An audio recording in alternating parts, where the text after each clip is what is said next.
প্রথম বর্ষের সুপ্রিয় শিক্ষার্থীরা, আসসালামু আলাইকুম। যে যেখানে আছো ভালো এবং নিরাপদে আছো নিশ্চয়ই। আজকের অনলাইন ক্লাসে তোমাদের স্বাগত জানাচ্ছি। আমি উম্মে হাবিবা, প্রভাষক, পদার্থবিজ্ঞান বিভাগ, ঢাকা কলেজ। গত ক্লাসে আমি তোমাদের পড়াচ্ছিলাম প্রজেক্টাইল মোশন সম্পর্কে। তো প্রজেক্টাইল মোশন সম্পর্কে আমরা জানতে গিয়ে দেখলাম যে সেখানে আমাদের কিছু আননোন প্যারামিটার সম্পর্কে জানতে হবে। তো আজকে প্রজেক্টাইল মোশনের আননোন প্যারামিটার গুলো, যেমন প্রজেক্ট মোশনের ক্ষেত্রে টাইম অফ ফ্লাইট, রেঞ্জ এবং ম্যাক্সিমাম হাইট, তো এই প্যারামিটার গুলো সম্পর্কে আমরা জানব। এবং এই প্যারামিটার গুলো অবশ্যই আমরা গ্রাউন্ড টু গ্রাউন্ড প্রজেক্টাইল মোশনের ক্ষেত্রে দেখব। আজকে আলোচনা আমাদের গ্রাউন্ড টু গ্রাউন্ড প্রজেক্টাইল মোশনের ক্ষেত্রে রেঞ্জ, ম্যাক্সিমাম হাইট এবং রেঞ্জ এই বিষয়গুলো নিয়ে। আমরা যে গ্রাউন্ড টু গ্রাউন্ড প্রজেক্টাইল মোশনের ক্ষেত্রে কিছু আননোন প্যারামিটারের কথা বলছি, সেই আননোন প্যারামিটারগুলো নিয়ে আজকে আমরা আলোচনা করব। তো সেই আননোন প্যারামিটারগুলোর মধ্যে একটি প্যারামিটার হচ্ছে কি maximum height of A projectile. তো গত ক্লাসে আমরা ম্যাক্সিমাম হাইট নিয়ে কিছু পড়াশোনা করেছিলাম। আজকেও ম্যাক্সিমাম হাইটের কিছু অংশ আমরা এখানে দেখব আজকের ক্লাসে। তো আজকের ক্লাসে আমরা যেটি দেখব সেটি হচ্ছে আমরা জানি যে প্রত্যেকটি প্রজেক্টাইল মোশন দুটি ফ্যাক্টর দ্বারা প্রভাবিত হয়। ফ্যাক্টরগুলো কি? অ্যাঙ্গেল অফ প্রজেকশন বা প্রক্ষেপণ কোণ এবং ইনিশিয়াল ভেলোসিটি অফ প্রজেকশন বা প্রক্ষেপণ বেগ। এই দুটি বিষয় দ্বারা প্রজেক্টাইল মোশন প্রভাবিত হচ্ছে। তো প্রজেক্টাইল মোশন যদি এই দুটো বিষয় দ্বারা প্রভাবিত হয়, তাহলে ম্যাক্সিমাম হাইট, একটি প্রজেক্টাইল মোশনের ক্ষেত্রে রেঞ্জ, তারপর টাইম অফ ফ্লাইট, এই সবগুলো বিষয় কিন্তু বা প্যারামিটার কিন্তু এই দুটো বিষয়ের উপর কি ডিপেন্ড করবে। ঠিক আছে, এখন এখানে আমরা একটি প্রপার্টিজ দেখব কার ম্যাক্সিমাম হাইটের ক্ষেত্রে। তো প্রপার্টিজটা কি? আমরা গত ক্লাসে দেখে এসেছি যে maximum height equal to u square sine square theta by 2g। এটা হচ্ছে আমাদের ম্যাক্সিমাম হাইটের ফর্মুলা, গত ক্লাসে দেখেছি। আবার আমরা কি দেখেছি ম্যাক্সিমাম হাইটের ক্ষেত্রে, যে অ্যাঙ্গেল অফ প্রজেকশন যত বাড়তে থাকে ম্যাক্সিমাম হাইট তত বাড়তে থাকে, এটিও আমরা দেখেছি। তো আজকে যেটা দেখব যে এই যে অ্যাঙ্গেল অফ প্রজেকশন বাড়ছে, তাহলে হাইট কি হারে বাড়ছে, একটা রেশিও তো অবশ্যই থাকবে। ওই রেশিওটা আমরা দেখব যে কি হারে বাড়ে। যে একটা বস্তুকে যদি আমি 10 ডিগ্রিতে প্রজেক্ট করি, তার যে হাইট হবে 30 ডিগ্রিতে প্রজেক্ট করলে তার ডিফারেন্ট হাইট হবে। তো আমরা এখানে একটি বিষয় দেখব, সেটি হচ্ছে কি, এটা হচ্ছে what will be the effect on maximum height of a projectile when its angle of projection is changed from 30 degree to 60 degree without changing its initial velocity of projection। এখানে আমরা দেখব হচ্ছে কি অ্যাঙ্গেল অফ প্রজেকশন চেঞ্জ করব একটি projectile মোশনের ক্ষেত্রে, কিন্তু initial velocity of projection fixed রাখব। তো এখানে শর্ত হচ্ছে কি অ্যাঙ্গুলার প্রজেকশন 30 ডিগ্রি থেকে 60 ডিগ্রিতে উন্নীত করলে ম্যাক্সিমাম হাইট কি হারে পরিবর্তিত হবে সেই বিষয়টি আমরা এখানে একটু দেখব। একটু খেয়াল করো, আমরা আগেও বলেছি maximum height h max equal to u square sin square theta by 2g। এখানে যেহেতু আমরা বলে দিয়েছি যে initial velocity of projection fixed, তাহলে u কনস্ট্যান্ট আর g হচ্ছে সবসময় কনস্ট্যান্ট 9.81 মিটার পার সেকেন্ড। তাহলে আমরা এই 1 নং সমীকরণকে কি লিখতে পারি? লিখতে পারি হচ্ছে h proportional sin square theta। তো এটাকে আমরা 2 নং সমীকরণ দিলাম। এখন যেহেতু আমাদের শর্ত দেয়া আছে 30 ডিগ্রি এবং 60 ডিগ্রি, তাহলে 2 নং সমীকরণটি 30 ডিগ্রিতে কেমন হবে? থিটার মান যদি আমি 30 ডিগ্রি বসাই তাহলে কি হবে? at theta equal to 30 degree h proportional sin square 30 degree. এটাকে 3 নং সমীকরণ দিলাম। এরপরে আমরা কি করব, যে থিটা থেকে থিটা প্রাইম নিয়ে আসব এবং এই প্রাইমটা মানে 30 ডিগ্রি থেকে 60 ডিগ্রিতে উন্নীত করব অ্যাঙ্গেল অফ প্রজেকশন। তাহলে আমরা কি পাচ্ছি? 2 নং সমীকরণকে লিখতে পারি h prime proportional sin square 60 degree. এটাকে আমরা 4 নং সমীকরণ দিলাম। এখন আমরা আমাদের ক্যালকুলেশন সুবিধার্থে সিম্পলিফাই করব। আমরা 4 নংকে 3 নং দ্বারা ভাগ করব। তাহলে আমরা কি পাবো?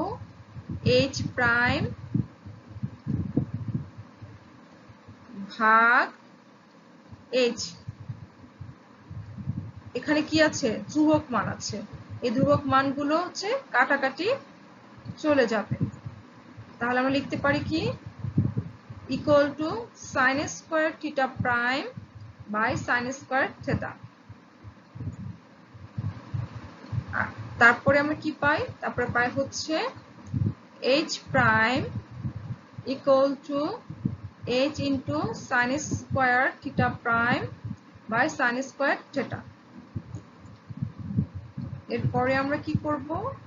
আমরা হচ্ছে থিটা প্রাইম আর থিটার মানটা বসিয়ে দেব। কি ছিল? থিটা প্রাইমের মান 60 ডিগ্রি আর থিটার মান হচ্ছে 30 ডিগ্রি। মানগুলো কি? sin 60 ডিগ্রির মান হচ্ছে √3/2 আর sin 30 ডিগ্রি মান হচ্ছে হাফ। তাহলে আমরা এই সমীকরণকে লিখতে পারি কি? h প্রাইম ইকুয়াল টু হচ্ছে h into √3/2 square by half square. Just simplify করেছি আমরা। টোটাল সমীকরণটা কি আসবে? h prime equal to 3h। তার মানে আমরা কি দেখতে পাচ্ছি? আমরা দেখতে পাচ্ছি ম্যাক্সিমাম হাইট প্রথম 30 ডিগ্রিতে যে হাইট ছিল প্রজেক্টাইল মোশনের তার 3 গুণ হারে বেড়ে যাবে, 3 গুণ হয়ে যাবে। তাহলে 30 ডিগ্রিতে ম্যাক্সিমাম হাইট যতটুকু ছিল 60 ডিগ্রিতে তার 3 গুণ বেশি হবে। এক এক অ্যাঙ্গুলার প্রজেকশনের ক্ষেত্রে এক এক রকম হারে কিন্তু কি করবে? ম্যাক্সিমাম হাইট বাড়বে বা কমবে। ঠিক আছে? তোমরা হচ্ছে অন্যান্য অ্যাঙ্গেলগুলোর ক্ষেত্রে কি করবে? একটু দেখে নিবে যে কি হারে বাড়ে বা কমে। 30 ডিগ্রি আর 60 ডিগ্রির ক্ষেত্রে আমি দেখালাম এই কারণে, যেটা একটা স্পেশাল একটা কেসের মতো, যে 3 গুণ বেড়ে যাচ্ছে। 30 ডিগ্রি থেকে 60 ডিগ্রি নিলেই 3 গুণ ম্যাক্সিমাম হাইট হচ্ছে। এই জন্য এই বিষয়টি একটু দেখানো হলো। তোমরা অন্য অ্যাঙ্গেলের ক্ষেত্রে দেখে নিবে। যখন এই প্রপার্টিসটা তখনই প্রযোজ্য যখন initial velocity of projection fixed থাকবে। আমরা আবারও বলছি যে এই যে প্রজেক্টাইল মোশনের আননোন প্যারামিটারগুলোর কথা বলছি, প্রত্যেকটি প্যারামিটারই কিন্তু এই দুটো বিষয়ের উপরই ডিপেন্ড করবে। এখানে আমরা জানবো একটি প্রজেক্টাইল মোশনের ক্ষেত্রে টোটাল মেকানিক্যাল এনার্জি অর্থাৎ কাইনেটিক এনার্জি এবং পটেনশিয়াল এনার্জি কিভাবে কাজ করে।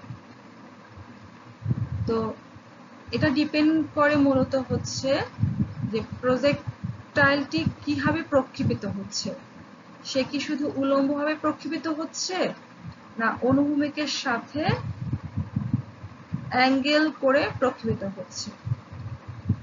তো এখানে আলোচনার সুবিধার জন্য আমরা ফিক্সড ধরে নিয়েছি এটি কি, যে একটি প্রক্ষেপিত বস্তুর বা প্রজেক্টাইলের মোশনের ক্ষেত্রে সর্বোচ্চ উচ্চতায় কাইনেটিক এনার্জি কত হবে। এখন কি বলা হয়েছে, যদি প্রকৃত বস্তুটি ভার্টিক্যালি ছুঁড়ে মারা হয় তখন ম্যাক্সিমাম হাইটে কাইনেটিক এনার্জি একরকম হবে, আর যদি অনুভূমিকের সাথে কোণ করে বস্তুকে প্রক্ষেপিত করা হয় তাহলে ম্যাক্সিমাম হাইটে আরেক রকম কাইনেটিক এনার্জি হবে। যেমন ধরো আমার কাছে এই যে একটা বস্তু আছে, এই বস্তুটিকে যদি আমি এভাবে উপর দিকে ছুঁড়ে মারলাম আবার নিচে পড়ে গেল, মানে একটা নির্দিষ্ট হাইটে যাওয়ার পরে সে আবার ফিরে আসছে, শুধুমাত্র তার কি আছে ভার্টিক্যাল উপাংশ আছে, তার কিন্তু কোনো কি হরিজন্টাল উপাংশ নাই। তাহলে আমরা কি জানি যে একটা বস্তু গেল উপরে আবার নিচে ফিরে এলো, তাহলে সর্বোচ্চ উচ্চতায় যে ভেলোসিটিতে গেছিল সে সেই ভেলোসিটি একটা নির্দিষ্ট হাইটে গিয়ে থেমে যাবে। তারপর কি হবে, ওখানে যদি ইনিশিয়াল ভেলোসিটি ইউ হয়, ফাইনাল ভেলোসিটি ভি হয়, তাহলে ফাইনাল ভেলোসিটি রেস্টে চলে আসতেছে, তাহলে ফাইনাল ভেলোসিটি জিরো হয়ে যাবে।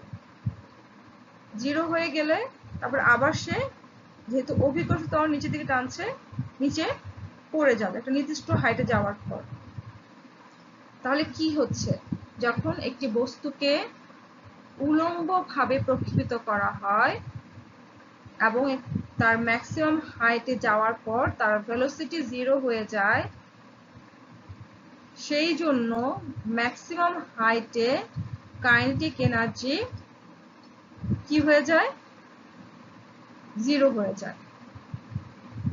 ঠিক আছে, তাহলে একটু খেয়াল করো, এবং তখন সম্পূর্ণ কাইনেটিক এনার্জি পটেনশিয়াল এনার্জিতে রূপান্তরিত হয়ে যায়। চিত্র দুটি একটু খেয়াল করো, যখন কি করা হয়েছে একটি বস্তুকে জাস্ট কি থ্রো করা হয়েছে, তখন যেহেতু তার গতি আছে তাহলে কাইনেটিক এনার্জি আছে, সেই মুহূর্তে কাইনেটিক এনার্জি সর্বোচ্চ, ঠিক আছে, আর পটেনশিয়াল এনার্জি হচ্ছে জিরো। আর যখন বস্তুটি কি হলো ম্যাক্সিমাম হাইটে পৌঁছে গেল তখন তার কাইনেটিক এনার্জি হয়ে গেল জিরো, কারণ তখন ভি জিরো হয়ে গেছে, মানে ফাইনাল ভেলোসিটি জিরো হয়ে গেছে, তাহলে কাইনেটিক এনার্জি জিরো হয়ে গেছে, এবং এই কাইনেটিক এনার্জিটা সম্পূর্ণরূপে পটেনশিয়াল এনার্জিতে রূপান্তরিত হয়েছে। তাহলে এখানে কি হচ্ছে, এখানে হচ্ছে কাইনেটিক এনার্জি কমতে কমতে, কার কারণে কমছে, অভিকর্ষ ত্বরণের কারণে কমতে কমতে কমতে একটা নির্দিষ্ট জায়গায় এসে জিরো হয়ে যাচ্ছে, এটা পটেনশিয়াল এনার্জিতে রূপান্তরিত হচ্ছে, আবার সে নিচের দিকে পড়তেছে, সেই ক্ষেত্রে পটেনশিয়াল এনার্জি কমছে, কমতে কমতে আবার কাইনেটিক এনার্জি বেড়ে যাবে, একটা নির্দিষ্ট অনুভূমিকের কাছাকাছি এসে কাইনেটিক এনার্জি কি হয়ে যাবে, বেড়ে যাবে, পটেনশিয়াল এনার্জি জিরো হয়ে যাবে। তার মানে আমরা বুঝতে পারছি যে ভার্টিক্যালি আপওয়ার্ড করলে একটি বস্তুকে তার ম্যাক্সিমাম হাইটে কাইনেটিক এনার্জির মান জিরো হয়, এবং সেই হাইটে পটেনশিয়াল এনার্জির মান কি হয়, সর্বোচ্চ হয়। তাহলে যদি একটি প্রজেক্টাইলকে অনুভূমিকের সাথে থিটা কোণে এবং ইউ আদি বেগে প্রক্ষেপিত করা হয়, তখন ওই প্রজেক্টাইলটি যখন ম্যাক্সিমাম হাইটে পৌঁছবে, তখন ওই ম্যাক্সিমাম হাইটে তার কাইনেটিক এনার্জি কত হবে। একটু খেয়াল করো যে আমরা গত ক্লাসে বলে এসেছি, যেহেতু অনুভূমিকের সাথে থিটা কোণে প্রক্ষেপিত করা হয়েছে ইউ আদি বেগে, সেহেতু তার কি থাকতেছে, এই ভেলোসিটির দুটো উপাংশ থাকতেছে, একটি উলম্ব উপাংশ ইউ সাইন থিটা, আর একটি হচ্ছে অনুভূমিক উপাংশ ইউ কস থিটা। আর এই ইউ কস থিটা অলওয়েজ হচ্ছে কনস্ট্যান্ট থাকে, কারণ এর উপর কি অভিকর্ষজ ত্বরণ কাজ করে না, মানে অনুভূমিক বরাবর কোনো অভিকর্ষজ ত্বরণ নাই, শুধু ভার্টিক্যাল উপাংশের উপর কি হচ্ছে, অভিকর্ষজ ত্বরণ কাজ করছে। তাহলে একটু খেয়াল করো বাঁ পাশের প্রথম ছবিটির দিকে, যখন প্রজেক্ট করা হয়েছে বস্তুটিকে, ঠিক সেই মুহূর্তে প্রজেক্ট করার পর বস্তুটির কাইনেটিক এনার্জি সর্বোচ্চ, পটেনশিয়াল এনার্জি হচ্ছে জিরোর কাছাকাছি।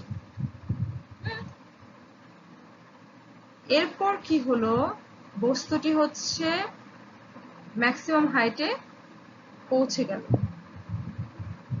এই ম্যাক্সিমাম হাইটে পৌঁছার আগ মুহূর্ত পর্যন্ত তাদের কি ছিল, তার কি ছিল, কাইনেটিক এনার্জি ছিল, পটেনশিয়াল এনার্জি ছিল,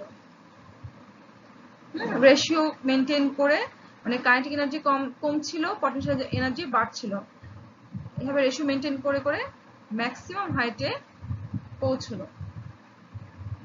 এরপরে দ্বিতীয় ছবিটি একটু খেয়াল করো, যখন ম্যাক্সিমাম হাইটে বস্তুটি পৌঁছালো, তখন কি হচ্ছে, সেখানেও কাইনেটিক এনার্জি এবং পটেনশিয়াল এনার্জি আছে। কাইনেটিক এনার্জির মান খুবই কম, পটেনশিয়াল এনার্জির মান অনেক বেশি। তো এই যে এখানে হচ্ছে কি, সম্পূর্ণ কাইনেটিক এনার্জি কিন্তু কি হচ্ছে না, পটেনশিয়াল এনার্জিতে পরিণত হচ্ছে না, কিছু কাইনেটিক এনার্জি থাকছে আর কিছু কাইনেটিক এনার্জি পটেনশিয়াল এনার্জিতে রূপান্তরিত হচ্ছে। তাহলে এখানে কি হচ্ছে, কেন হচ্ছে? কারণ এই কাইনেটিক এনার্জিটা হচ্ছে এই যে অনুভূমিক বরাবর যে উপাংশটা ছিল ইনিশিয়াল ভেলোসিটির, সেটা অলওয়েজ কি কনস্ট্যান্ট থাকছে, সেটি হচ্ছে এক্স ডিরেকশন বরাবর যাচ্ছে। তো ওয়াই ডিরেকশন বরাবর যে ভেলোসিটি, সেটা ম্যাক্সিমাম হাইটে গিয়ে কি হয়ে যাবে, জিরো হয়ে যাবে। তো যখন ম্যাক্সিমাম হাইটে জিরো হয়ে যাবে, তাহলে ওই অংশের জন্য যে কাইনেটিক এনার্জি, সেই মানটি জিরো হয়ে যায়, কিন্তু অনুভূমিক উপাংশের জন্য যে কাইনেটিক এনার্জি, সেই অংশটি থেকে যায়। তাহলে এই কাইনেটিক এনার্জি এবং পটেনশিয়াল এনার্জির দুটোই থাকে হচ্ছে ম্যাক্সিমাম হাইটে। ঠিক আছে, কেন থাকছে? কারণ ওই যে এক্স ডিরেকশনে যে কনস্ট্যান্ট ভেলোসিটি, সেটা কি করতেছে, কাইনেটিক এনার্জির যোগান দিচ্ছে ম্যাক্সিমাম হাইটে। তাহলে আমরা কি বলতে পারি, আমরা বলতে পারি কেন হচ্ছে, যে at maximum height there is a velocity acting towards the x direction and thus kinetic energy is not zero at highest point. এখানে কি হয় না, কাইনেটিক এনার্জি জিরো হয় না, অল্প কিছু কাইনেটিক এনার্জি থেকে যায়। এখন ম্যাথমেটিক্যালি ম্যাক্সিমাম হাইটে কাইনেটিক এনার্জিটাকে দেখার চেষ্টা করব। সেই জন্য আমরা কি করব, যে একটি প্রজেক্টাইল যার ভর হচ্ছে m, তাকে আমরা অনুভূমিকের সাথে থিটা কোণে এবং u আদি বেগে প্রক্ষেপিত করলাম। এখন প্রক্ষেপিত করার ফলে প্রক্ষেপণের ঠিক সময়ে তার কাইনেটিক এনার্জি কত হবে, তার মানে হচ্ছে ইনিশিয়াল কাইনেটিক এনার্জি কত হবে, সেটা হবে হচ্ছে হাফ এম ইউ স্কয়ার। এখন যেহেতু এটি থিটা কোণে প্রক্ষেপিত হয়েছে, তাহলে তার যে ইনিশিয়াল ভেলোসিটি দুটো অংশে কি হবে, বিভক্ত হবে। একটা তার উলম্ব উপাংশ থাকবে, আরেকটি হচ্ছে অনুভূমিক উপাংশ থাকবে। তাহলে আমরা কি পাবো, ইউ এ হাফ এম ইউ স্কয়ারকে লিখতে পারবো হচ্ছে half M U x square plus u Y square. তাহলে আমরা কি পেলাম, initial kinetic energy equal to half M U x square plus u Y square. এখন যে মনে করলাম কি, যে এই আমরা আগে জেনে এসেছি এই ইউ এক্স এর মান হচ্ছে কি ইউ কস থিটা এবং ইউ ওয়াই এর মান হচ্ছে ইউ সাইন থিটা। তারপর কি হবে, যে বস্তুটি ম্যাক্সিমাম হাইটে পৌঁছাবে। ম্যাক্সিমাম হাইটে যখন পৌঁছাবে তখন তার ভার্টিক্যাল ভেলোসিটি কি হয়ে যাবে, 0 হয়ে যাবে। তার মানে ইউ ওয়াই 0 হয়ে যাবে। ঠিক আছে, ইউ সাইন থিটা 0 হয়ে যাবে। থাকবে কি, তার হরিজন্টাল ভেলোসিটি থাকবে, হরিজন্টাল ভেলোসিটি ইউ এক্স থাকবে, that means u cos theta থাকবে। তাহলে আমরা কি পাবো, ম্যাক্সিমাম হাইটে ফাইনাল কাইনেটিক এনার্জি পাবো হচ্ছে half M U x square plus half M U Y square. এখানে এই half M U Y square 0 হয়ে যাবে, পাবো হচ্ছে half M U x square. সেখানে আমরা ইউ এক্স এর মান বসিয়ে দিলে আমরা পাবো final kinetic energy equal to half M U square cos square theta. এখন এই সমীকরণটাকে আমরা কি লিখতে পারি, এখানে half M U square equal to হচ্ছে কি ইনিশিয়াল কাইনেটিক এনার্জি, যা আমরা 1 নং সমীকরণে দেখতে পাই। তাহলে আমরা যদি এই মানটি এখানে বসিয়ে দিই, তাহলে আমরা পাবো final kinetic energy equal to হচ্ছে initial kinetic energy into cos square theta. তাহলে একে আমরা কি বলতে পারি, at the maximum height the কি final kinetic energy is a function of projected angle, এই যে projected angle এর function into initial kinetic energy। ঠিক আছে, এই জিনিসটা আমরা বুঝতে পারলাম। এখন আমরা যেহেতু আমরা জানি টোটাল প্রজেক্টাইল মোশনের ক্ষেত্রে আমাদের এয়ার রেজিস্ট্যান্সটাকে আমরা কি করি, নেগলেক্ট করে নিই। সেই জন্য এখানে যেহেতু গ্র্যাভিটেশনাল ফোর্সের অন্য কোনো ফোর্স কাজ করছে না, তাহলে এই টোটাল সিস্টেমের ক্ষেত্রে মেকানিক্যাল এনার্জিটা হচ্ছে কনজার্ভ থাকবে। মেকানিক্যাল এনার্জি যদি কনজার্ভ থাকে, তাহলে যখন বস্তুটি প্রক্ষেপিত হচ্ছে ঠিক সেই মুহূর্তে মেকানিক্যাল এনার্জিটা আমরা কি পাবো, মানে এট বটমে ইএম মেকানিক্যাল এনার্জি পাবো হচ্ছে, আমরা মেকানিক্যাল এনার্জি জানি হচ্ছে kinetic energy plus potential energy. তাহলে একদম শুরুতে প্রক্ষেপিত হওয়ার পরপরই kinetic energy plus potential energy আমরা কি পাচ্ছি, equal to half M U square, যা আমরা আগেই দেখে এসেছি, into cos square theta plus sine square theta, এই মানটি হচ্ছে কাইনেটিক এনার্জির মান ইনিশিয়ালি।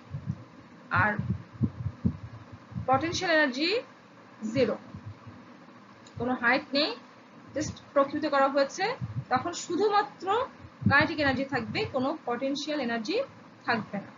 তাহলে এই সমীকরণ আমরা কি লিখতে পারি? বটমে হচ্ছে mechanical energy kinetic energy equal to হচ্ছে half M U square into cos square theta plus sine square theta. তাহলে ম্যাক্সিমাম হাইটে কি হবে? ম্যাক্সিমাম হাইটে গিয়ে mechanical energy equal to E K plus EP equal to E K এর মান হচ্ছে half M U square into cos square theta plus sine square theta, আর ইপি এর মান হচ্ছে কত? প্লাস এম জি এইচ, প্রক্ষেপিত বস্তুর ভর ইন্টু অভিকর্ষ ত্বরণ ইন্টু হাইট, অনুভূমিক থেকে বস্তুটি কত উচ্চতায় উঠেছে সে হাইটটি। তাহলে টোটাল মেকানিক্যাল এনার্জির মান হচ্ছে আমরা এটা পাবো। ইনিশিয়ালি মানে হচ্ছে গ্রাউন্ডে আমরা কিন্তু পটেনশিয়াল এনার্জি 0 ধরেছিলাম, তখন শুধু কাইনেটিক এনার্জি ছিল। আর এখন হচ্ছে ম্যাক্সিমাম হাইটে এসে ভেলোসিটির ভার্টিক্যাল কম্পোনেন্ট 0 হয়ে যাবে। তাহলে এই সমীকরণটিকে আমরা লিখতে পারি কি? লিখতে পারি তখন এই যে half M U square sine square theta, এই মানটি 0 হয়ে যাবে। তাহলে টপে মেকানিক্যাল এনার্জির মান হবে half M U square cos square theta plus M G H, এটা আমরা পেলাম। আবার আমরা জানি মেকানিক্যাল এনার্জি যেহেতু কোনো রেজিস্ট্যান্স কাজ করছে না, তাহলে কনজারভেশন অফ মেকানিক্যাল এনার্জি অনুযায়ী mechanical energy of top equal to হচ্ছে মেকানিক্যাল এনার্জি অফ বটম। এটা আমরা সমান লিখতে পারবো। যদি সমান লিখি ইকুয়েশনগুলোতে, তাহলে কি আসতেছে? প্রথম অংশে আসতেছে হচ্ছে half M U square cos square theta plus M G h equal to হচ্ছে half M U square cos square theta plus sine square theta. এদেরকে সিম্পলিফাই করলে আমরা কি পাবো? পাবো হচ্ছে half M U square sine square theta equal to m G h. যেহেতু m জি h হচ্ছে কি half M U square sine square theta মানে হচ্ছে পটেনশিয়াল এনার্জি, তাহলে বাকি অংশটুকু টপের মেকানিক্যাল এনার্জির বাকি অংশটুকু হবে কি half M U square cos square theta, এটাই হচ্ছে কাইনেটিক এনার্জি। তাহলে এট ম্যাক্সিমাম হাইটে কাইনেটিক এনার্জির মান হচ্ছে half M U square cos square theta. That means এই প্রজেক্টাইলটা কার সমান হচ্ছে? প্রজেক্টাইলের ক্ষেত্রে কাইনেটিক এনার্জি এট ম্যাক্সিমাম হাইটে সমান হচ্ছে kinetic energy with horizontal velocity. ঠিক আছে, তাহলে আমরা দেখতে পাচ্ছি যে আমাদের ম্যাক্সিমাম হাইটে কাইনেটিক এনার্জির মান হচ্ছে half M U square cos square theta. তো এখানে আমরা হচ্ছে আবার একটু জাস্ট আলোচনা করব যে what is the potential energy in a projectile's motion at the maximum height. যা আমরা আগে দেখে এসেছি যে ম্যাক্সিমাম হাইটে আমাদের পটেনশিয়াল এনার্জি কত থাকে? পটেনশিয়াল এনার্জি হচ্ছে half M U square sine square theta. সেটা আবার একটু প্রমাণ করে দেখানো হয়েছে। তার মানে হচ্ছে ম্যাক্সিমাম হাইটে পটেনশিয়াল এনার্জি আমরা পাচ্ছি হচ্ছে PE equal to half m v y square, তাই তো? ভি ওয়াই স্কয়ার পেলাম। তাহলে আমরা কি বলতে পারি? আমরা বলতে পারি হচ্ছে ম্যাক্সিমাম হাইটে পটেনশিয়াল এনার্জিটা কার সমান? যে ইনিশিয়াল ভেলোসিটি আছে, সেই ইনিশিয়াল ভেলোসিটি যে ভার্টিক্যাল কম্পোনেন্ট দ্বারা যে কাইনেটিক এনার্জিটা পায় তার সমান।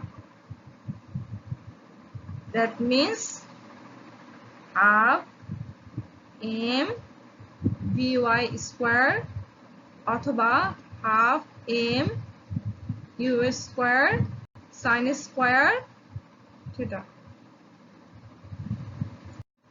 এখানে একটি প্রক্ষেপিত বস্তুর অভিকর্ষজ ত্বরণের বিরুদ্ধে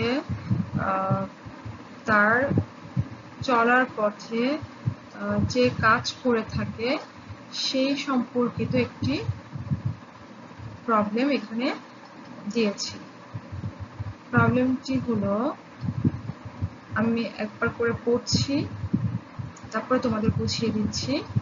এটি হচ্ছে কি, a projectile of mass m equal to 0.2 kg is fired at an angle of 60 degrees above the horizontal with a speed of 20 meter per second. তার মানে একটি প্রজেক্টাইল যার ভর হচ্ছে 0.200 কেজি এবং যেটি হচ্ছে অনুভূমিক সাথে 60 ডিগ্রি কোণ করে প্রক্ষেপিত হয়েছে এবং তার প্রক্ষেপণ বেগ হচ্ছে 20 মিটার পার সেকেন্ড, মানে initial velocity 20 metre per second. বলা হচ্ছে find the work done on the projectile. Projectile দ্বারা কাজ বের করতে বলা হয়েছে by the gravitational force during its flight from its firing point to the highest point on its trajectory. এখানে বলা হচ্ছে যে গ্র্যাভিটেশনাল ফোর্সের বিরুদ্ধে যখন এই প্রজেক্টাইলটি তার ফায়ারিং পয়েন্ট থেকে হাইয়েস্ট পয়েন্টে যাচ্ছে তখন গ্র্যাভিটেশনাল ফোর্সের বিরুদ্ধে প্রজেক্টাইলটি যে কাজ করছে সেই কাজের মানটি বের করতে বলা হয়েছে। আমি আবারও বলছি, একটি প্রজেক্টাইল যার ভর দেয়া আছে, তার প্রক্ষেপিত কোণ দেয়া আছে এবং প্রক্ষেপণ বেগ দেয়া আছে। এটি যখন কি প্রজেক্টাইল মোশন নিতে তৈরি করবে, তাহলে এই গতিপথে তার ফায়ারিং পয়েন্ট থেকে ম্যাক্সিমাম হাইটে যাওয়ার সময় যে কাজ সম্পাদিত হয় কার বিরুদ্ধে, গ্র্যাভিটেশনাল ফোর্সের বিরুদ্ধে, সেই কাজটি এখানে বের করতে বলা হয়েছে। তাহলে আমরা এখানে বলতে পারি, কি বলতে পারি, যে মাস হচ্ছে m equal to 0.2 কেজি, এরপর হচ্ছে আমাদের কি দেয়া আছে, velocity of projection u equal to 20.0 metre per second, তারপরে দেয়া আছে angle of projection with horizontal alpha equal to 60 degree. ঠিক আছে, এখন যেহেতু হরিজন্টাল কম্পোনেন্ট 60 ডিগ্রি দেয়া আছে এবং কি হচ্ছে গ্র্যাভিটেশনাল ফোর্স শুধুমাত্র কাজ করে কোন বরাবর, ভার্টিক্যাল বরাবর, মানে উল্লম্ব উপাংশ বরাবর। হরিজন্টালে তার কোনো কি কার্যক্রম নাই। হরিজন্টাল বরাবর যে ভেলোসিটি উপাংশ সেটি সবসময় কনস্ট্যান্ট থাকে। তাহলে আমরা vertical component of velocity of projection কি পাবো, uy equal to u sin alpha, আলফার মান 60 ডিগ্রি, u এর মান হচ্ছে 20, তাহলে 20 into sin 60 degree equal to কি পাবো, 20 ইনটু sin 60 ডিগ্রি মানে হচ্ছে কি √3/2, আমরা পাবো হচ্ছে 10√3 মিটার পার সেকেন্ড। তাহলে আমরা সবগুলো মান পেয়ে গেলাম।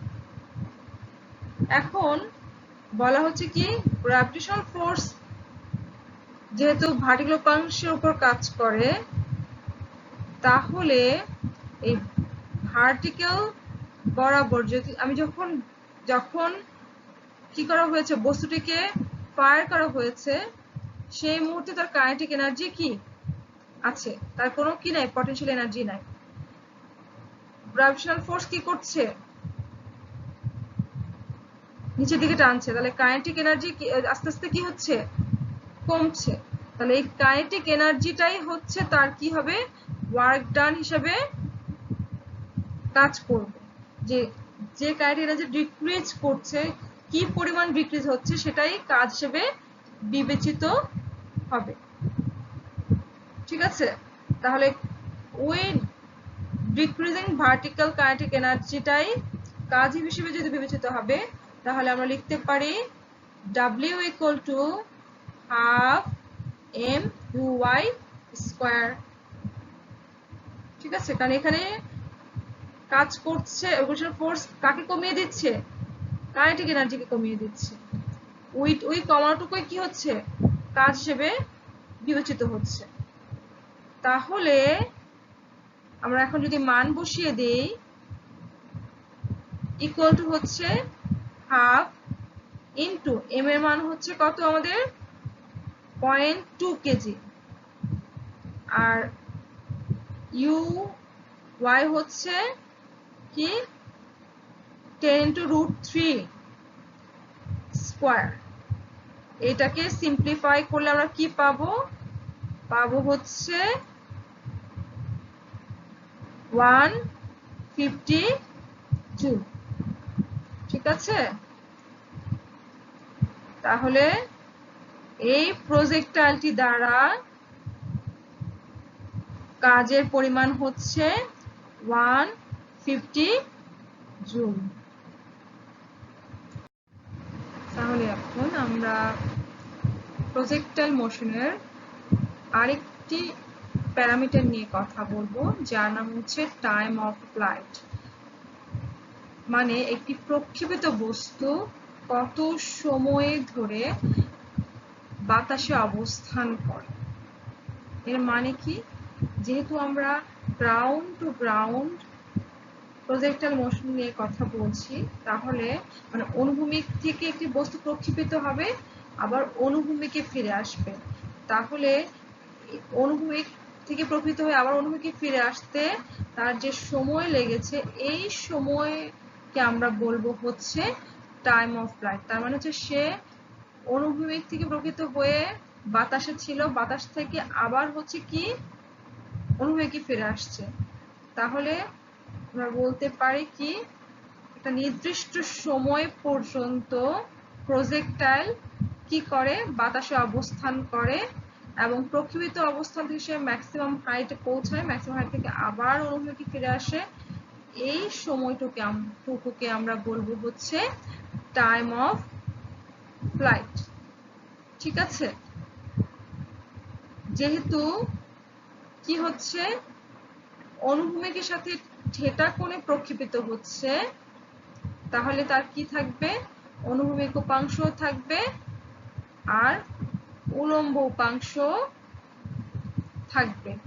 চিত্রে দেখো, চিত্রে হচ্ছে কি তিনটি প্যারামিটারকে চিহ্নিত করা হয়েছে, রেঞ্জ, ম্যাক্সিমাম হাইট আর টাইম অফ ফ্লাইট।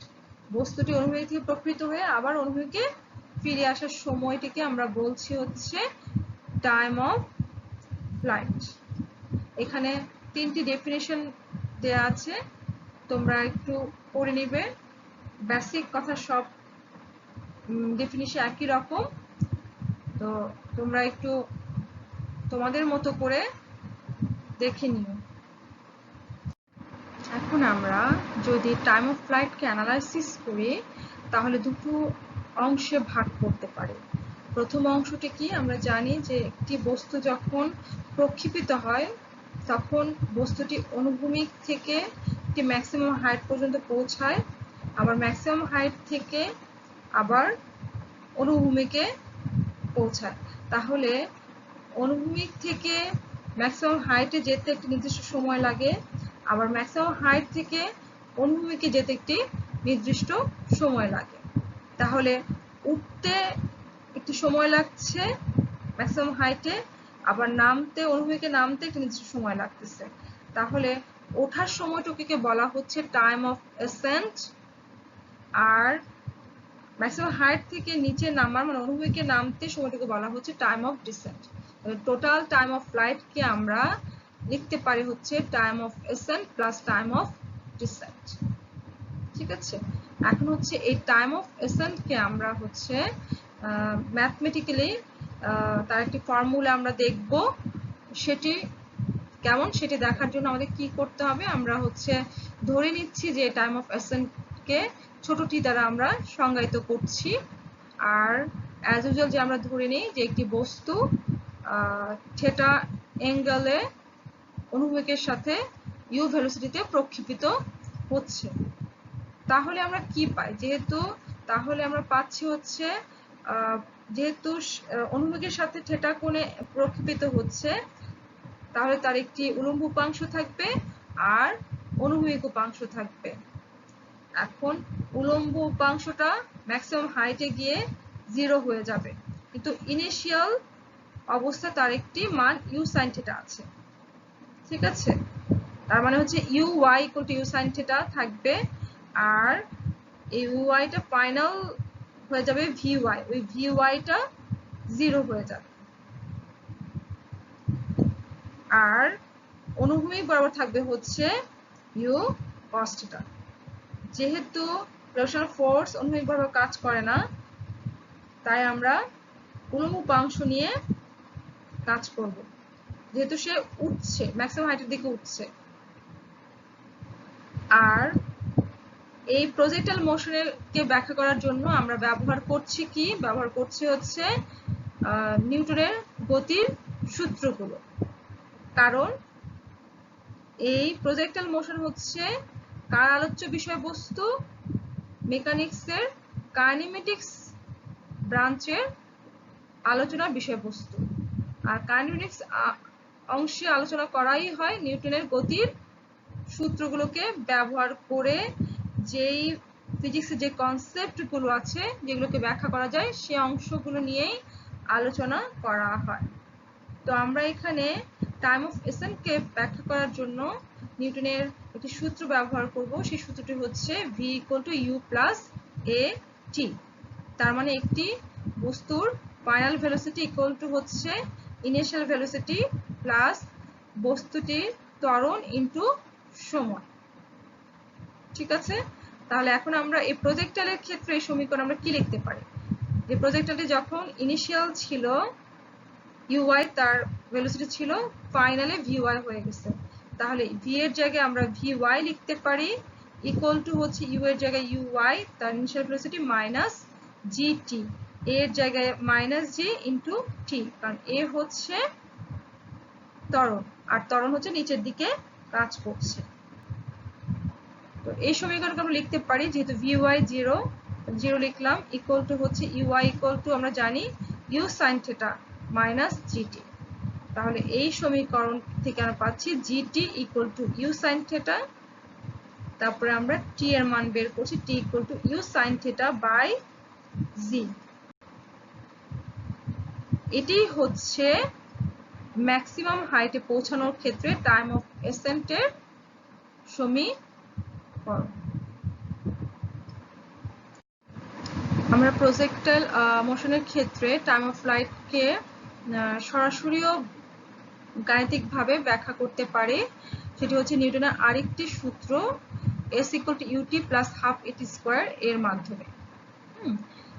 যেহেতু প্রজেক্টাইলটি তখন আমরা কি করছি, অনুভূমিক থেকে ম্যাক্সিমাম হাইট পর্যন্ত চিন্তা করে টাইম অফ অ্যাসেন্ট বের করেছি। ঠিক আছে, এখন হচ্ছে অনুভূমিক থেকে ম্যাক্সিমাম হাইট থেকে অনুভূমিক, তার মানে হচ্ছে টোটাল ডিস্টেন্সটা, সেই ডিস্টেন্সটা তার ভার্টিক্যাল কোনো ডিসপ্লেসমেন্ট হচ্ছে না। তাহলে এই ক্ষেত্রে আমাদের কি হবে, vertical displacement y equal to 0 হবে। তো এই যে সূত্রে s equal to ut plus half A T square, এই সূত্র থেকে আমরা এই প্রজেক্টাইল মোশনকে ব্যবহার করে কি পাচ্ছি? পাচ্ছি হচ্ছে s হচ্ছে আমাদের y, y ইকুয়াল টু কি হবে? ভার্টিক্যাল ভেলোসিটি, হ্যাঁ, ইনিশিয়াল ভেলোসিটি ইনটু টি, টোটাল টাইমটা, যে অনুভূতি ফিরে আসতে যে টাইম লেগেছে টাইমটা, মাইনাস হাফ, এর জায়গায় জি মাইনাস জি হবে, আর টি এর জায়গায় total time of flight, total সময়টা টি স্কোয়ার। তাহলে আমরা কি লিখতে পারি? লিখতে পারি হচ্ছে ওয়াই যেহেতু 0, তাহলে 0 ইকুয়াল টু ইউ এর জায়গায় U sine theta into T minus half G T square. এই সমীকরণ থেকে আমরা পাচ্ছি হচ্ছে half G T equal to you sine theta, একটা টি চলে যাবে, তাহলে টোটাল টাইম অফ ফ্লাইট আমরা পাচ্ছি হচ্ছে কত? t equal to 2u sin theta by z। ঠিক আছে, তাহলে আমরা যদি গ্রাউন্ড টু গ্রাউন্ড প্রজেক্টাইল মোশনের ক্ষেত্রে টাইম অফ ফ্লাইট বের করতে চাই, তাহলে নিউটনের এই সূত্রটি ব্যবহার করে আমরা সরাসরি বের করতে পারবো, সেটি কি? s equal to ut plus half a t square. তাহলে আমরা কি পাচ্ছি? টাইম অফ ফ্লাইট দেখতে পাচ্ছি যে টাইম অফ ফ্লাইটও কিন্তু ইনিশিয়াল ভেলোসিটি এবং অ্যাঙ্গেল অফ প্রজেকশনের ফাংশনের উপরই, সাইন ফাংশনের উপরই কি ডিপেন্ড করছে। তাহলে এখান থেকে আমরা কি লিখতে পারি? Time of flight equal two 2 into initial velocity into sign of launch angle, ঠিক আছে, বাই হচ্ছে অ্যাক্সিলারেশন ডিউ টু গ্র্যাভিটি। তো এখানে যেটা করা হয়েছে যে এই প্রত্যেকটি ভ্যালুর একক দেওয়া আছে, এককগুলোকে আমরা যদি সিম্পলিফাই করি আমরা দেখতে পাই যে টাইম অফ ফ্লাইটের একক হচ্ছে সেকেন্ড। ঠিক আছে, তাহলে আমরা এভাবে টাইম অফ ফ্লাইটকে ব্যাখ্যা করতে পারি।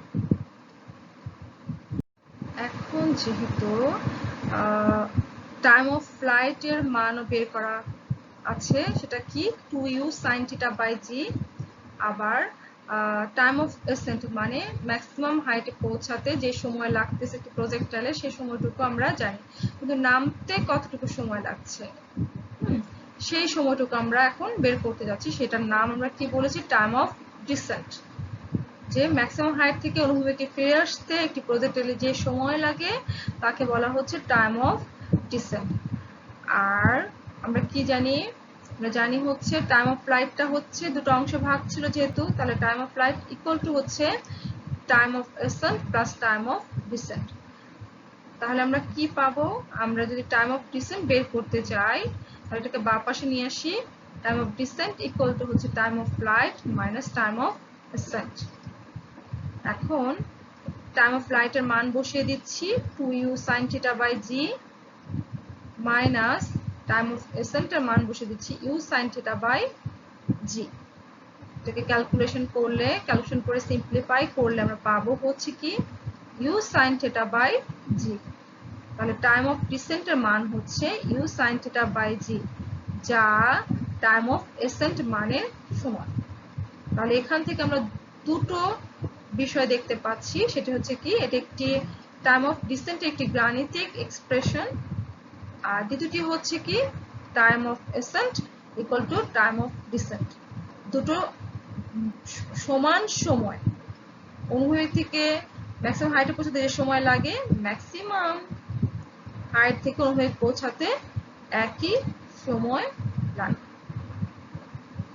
ঠিক আছে, এখন হচ্ছে আমরা দেখব একটি প্রজেক্টকে যখন প্রজেক্ট করা হয় একটা নির্দিষ্ট কোণে, তাহলে কত কোণে প্রজেক্ট করলে একটি প্রজেক্টেড বস্তু সবচেয়ে বেশি সময় ধরে বাতাসে অবস্থান করবে। ঠিক আছে, এটা আমরা কোথা থেকে দেখতে পাবো হচ্ছে টাইম অফ ফ্লাইটের ইকুয়েশনটা যদি আমরা অ্যানালাইসিস করি তাহলে আমরা বুঝতে পারবো। এখানে টাইম অফ ফ্লাইট মানে হচ্ছে কত সময় সে বাতাসে অবস্থান করছে। তাহলে সে ইনিশিয়াল ভেলোসিটি আর অ্যাঙ্গেল অফ প্রজেকশনের উপর ডিপেন্ড করতেছে।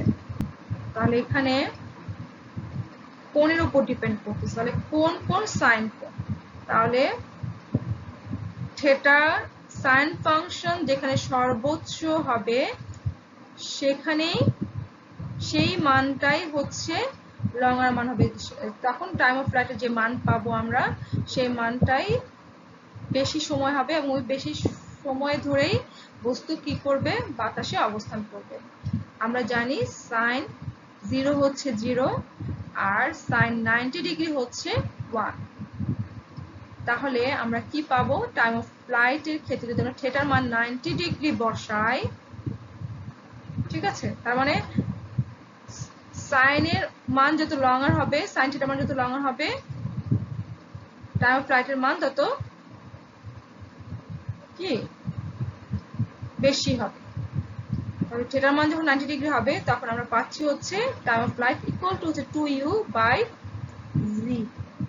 তাহলে বোঝা যাচ্ছে যখন একটি বস্তুকে আপওয়ার্ড ভাবে শুধুমাত্র ভার্টিক্যালি প্রজেক্ট করা হবে, থ্রো করা হবে, সেই বস্তুটি সর্বোচ্চ উচ্চতায় পৌঁছাবে এবং সর্বোচ্চ সময় পর্যন্ত কিসে থাকবে,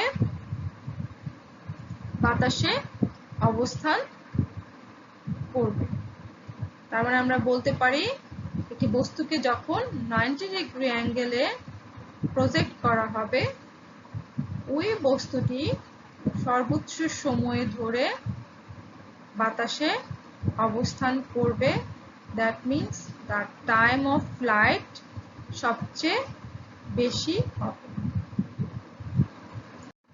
এখন আমরা দেখব যে ম্যাক্সিমাম হাইট আর টাইম অফ ফ্লাইট মানে প্রজেক্টাইল মোশনের ক্ষেত্রে দুটো প্যারামিটার টাইম অফ ফ্লাইট এবং ম্যাক্সিমাম হাইটের মধ্যে সম্পর্কটা কি,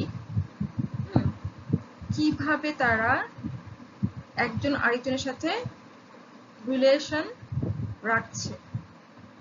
আমরা জানি ম্যাক্সিমাম হাইট ইকুয়াল টু হচ্ছে u square sin square theta by 2g আর time of flight equal to হচ্ছে 2u sin theta by g। ঠিক আছে, এখন আমরা যেহেতু u square sin square theta by 2g equal to হচ্ছে ম্যাক্সিমাম হাইট আর এখানে কোনো বর্গ নেই, তাহলে এখান থেকে আমরা ম্যাক্সিমাম হাইটের টাইম অফ ফ্লাইট থেকে ম্যাক্সিমাম হাইটের দিকে যাব। তো আমাদের ক্যালকুলেশনের সুবিধার জন্য আমরা কি করব, এখানে টাইম অফ ফ্লাইটের যে সমীকরণটি আছে তাকে বর্গ করে দিব। বর্গ কেমন, তাহলে আমাদের বর্গ করলে কি পাবো, t স্কয়ার ইকুয়াল টু হচ্ছে 2u sin theta by g square. Simplify করলে পাবো হচ্ছে 4u square sin square theta by g square. এখন আমরা হচ্ছে ম্যাক্সিমাম হাইটের দিকে যাব। ম্যাক্সিমাম হাইটের যে সমীকরণটা সেটাকে আমরা সাজাবো। সেটাকে আনার জন্য আমরা কি করব, আমরা 4u square sin square theta by g square into 2/2 সেটা গুণ করে দিলাম। ঠিক আছে, তাহলে আমরা এই সমীকরণ থেকে কি পাবো, 4 দুগুণে 8 আর হচ্ছে কি h/g into u square sin square theta by 2g এটা আমরা পাচ্ছি। আর u square sin square theta by 2g এটা মানে হচ্ছে h, তাহলে আমরা কি পাচ্ছি 8/g ইনটু h। তাহলে আমরা t স্কয়ার ইকুয়াল টু পাচ্ছি হচ্ছে কি 8/g ইনটু h। ঠিক আছে, তাহলে সুতরাং h ইকুয়াল টু হচ্ছে g বাই 8 t স্কয়ার। এখানে আমরা কি পাচ্ছি, g আর h যেহেতু কনস্ট্যান্ট মান তাহলে h প্রপোর্শনাল t স্কয়ার। তাহলে এখান থেকে কি বলা যায়, এখান থেকে বলা যায় হচ্ছে ম্যাক্সিমাম হাইট টাইম অফ ফ্লাইটের বর্গের সমানুপাতিক হারে বাড়ে বা কমে। ঠিক আছে, তাহলে আমরা এই সমীকরণটা পাচ্ছি যে h proportional t square, maximum height time of ফ্লাইটের সাথে এইভাবে সম্পর্কিত। এখন যদি একটু দেখি যে টাইম অফ ফ্লাইটকে যদি ডাবল করে দেওয়া হয় তাহলে কি হচ্ছে, ডাবল করে দেওয়া হলে হচ্ছে h prime proportional to t square, সুতরাং h prime proportional 4t square. মানে কি বলা হচ্ছে, মানে ডাবল করা হচ্ছে, হাইট হচ্ছে কি 4 গুণ আকারে বাড়বে, ঠিক আছে। আচ্ছা, এখন হচ্ছে রেশিও দেখছি, আমরা রেশিও দেখব। যদি আমরা এই সমীকরণটিকে যদি আমরা 3 নং সমীকরণ যদি আমরা আবার একটু অ্যানালাইসিস করি, সেখান থেকে আমরা কি পাবো, পাবো হচ্ছে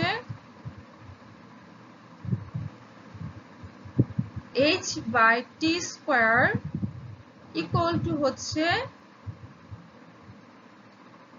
10/8।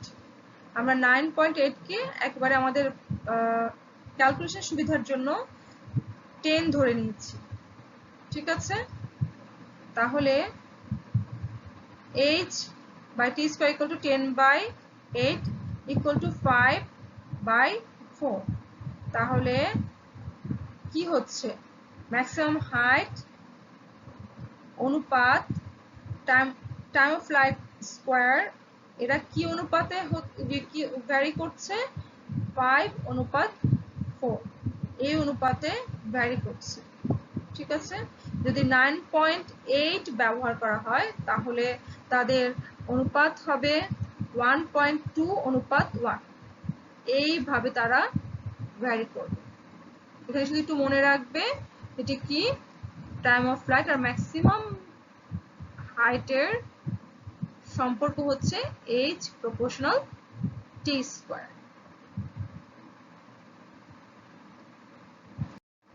এখানে আমি আরেকটি প্রবলেম দিয়েছি, তোমরা যে প্রবলেমগুলো দিচ্ছি এই রিলেটেড প্রবলেমগুলো আরো বেশি করে প্র্যাকটিস করবে। তোমাদের তো অনেকগুলো ম্যাথ আমি দিয়ে দিয়েছি, তো এই ম্যাথগুলো বাসায় প্র্যাকটিস করো। বাসায় প্র্যাকটিস করার পরে কোথায় কোথায় বুঝতেছো না সেই বিষয়গুলো নিয়ে আমরা পরবর্তী সময়ে আলোচনা করব। তো আজকে এখানে একটি খুব সহজ একটি ম্যাথ দিয়েছি, সেটা কি দেখো, একটু খেয়াল করো। এখানে হচ্ছে আমি বলেছি an athlete throws a javelin which leaves her hand at an angle of 32.0 degree. If the javelin remains in the air for 3.20 seconds, what was the velocity of the javelin when it left the athlete's hand? আমি আবার বলছি, একটু খেয়াল করো। একজন athlete, একটু খেয়াল করো, জেভেলিন মানে বর্ষা। একজন অ্যাথলেট একটি বর্ষাকে অনুভবেগের সাথে 32 ডিগ্রি কোণে, মানে তার অ্যাঙ্গেল অফ প্রজেকশন হচ্ছে 32 ডিগ্রি, সে নিক্ষেপ করলো এবং ওই জ্যাভেলিনটি 3.2 সেকেন্ড সময়ে ধরে কিসে থাকলো, বাতাসে থাকলো, তারপর সে কিন্তু অনুভবেগে পড়ে গেল। তার মানে হচ্ছে সে থিটা ইকুয়াল টু 32 ডিগ্রিতে প্রজেক্ট করলো, 3.20 সেকেন্ড ধরে সে বাতাসে থাকলো। এখানে চাওয়া হচ্ছে যে what was the velocity of the javelin when it left the athlete's hand, মানে এখানে ভেলোসিটিটা চাওয়া হচ্ছে, ইনিশিয়াল ভেলোসিটি, যখন নিক্ষেপ করা হয়েছে তখন অ্যাথলেট কত বেগে বর্ষাটাকে নিক্ষেপ করেছিল। একদমই ইজি, দুটো জিনিস দেয়া আছে, টাইম অফ ফ্লাইট দেয়া আছে আর কি অ্যাঙ্গেল অফ প্রজেকশন দেয়া আছে। আমি আগেও বলেছি এই যে প্যারামিটারগুলো সবগুলোই কি অ্যাঙ্গেল অফ প্রজেকশন আর ইনিশিয়াল ভেলোসিটির সাথে সম্পর্কিত, ঠিক আছে। আমাদের কয়েকটা প্যারামিটার দেওয়া থাকবে, অন্য একটি প্যারামিটার বের করতে বলবে। তো এখানে আমাদের দুটো প্যারামিটারের কথা বলা আছে, আরেকটি প্যারামিটার ইনিশিয়াল ভেলোসিটিটা বের করতে বলা হয়েছে। সেটা কি, ক্রীড়াবিদ যখন বর্ষাটি নিক্ষেপ করছে সে সময় ওই বর্ষাটির ভেলোসিটি কত ছিল। তাহলে আমরা কি পাবো, আমরা পাই হচ্ছে কি, আমরা টাইম অফ ফ্লাইটের সমীকরণ থেকে কি পাবো, এই ভেলোসিটির মানটা পাবো।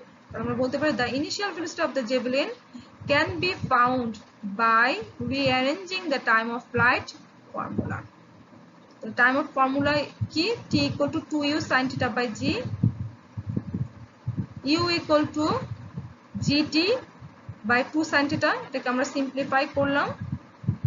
তারপরে হচ্ছে কি, মান বসিয়ে দিলাম, খেয়াল করো 9.8 into metre per second square into time of flight হচ্ছে 3.20 second by 2 into sine 32.2 degree, কিসের মান, থিটার মান।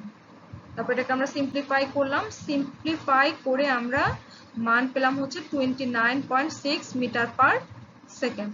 তাহলে বলতে পারি জেভলিনটি যখন নিক্ষেপ করা হয়েছিল, মানে হাত থেকে নিক্ষেপিত হয়েছিল, তখন তার ভেলোসিটি ছিল হচ্ছে 29.6 মিটার পার সেকেন্ড। আজকের ক্লাস এতটুকুই। সবাইকে অসংখ্য ধন্যবাদ। তোমাদের ক্লাসগুলো তোমরা সঠিকভাবে করবে এই প্রত্যাশা রাখছি। Have a nice Thursday. সবার জন্য অনেক অনেক শুভকামনা। নেক্সট ক্লাসে আবারও দেখা হবে ইনশাআল্লাহ। আসসালামু আলাইকুম।